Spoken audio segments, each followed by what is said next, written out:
Alasan Abizar Al-Ghifari jadi ingin mukim di luar negeri. Aktor Abizar Al-Ghifari belum lama ini mengungkapkan ingin tinggal di luar negeri. Bukan tanpa sebab, pasalnya selama ini warganet selalu membandingkan dirinya dengan ayahnya, almarhum Ustaz Jeffrey Al-Bukhari, UJ. Hal tersebut menjadi alasan aktor kelahiran 2001 itu ingin tinggal di luar negeri. Karena mereka punya ekspektasi yang lebih terhadap gue.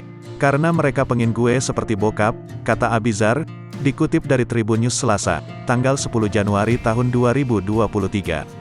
Menurut Abizar, masyarakat Indonesia selalu mengkaitkan apapun dengan agama. Contohnya agama di dalam politik yang selalu dikaitkan. Dan kenapa gue bilang pengen tinggal di luar negeri? Karena di Indonesia itu nggak sehat gitu, ujar Abizar. Contoh permasalahan politik aja belum sehat, apalagi politik yang bersentuhan dengan agama, pungkasnya.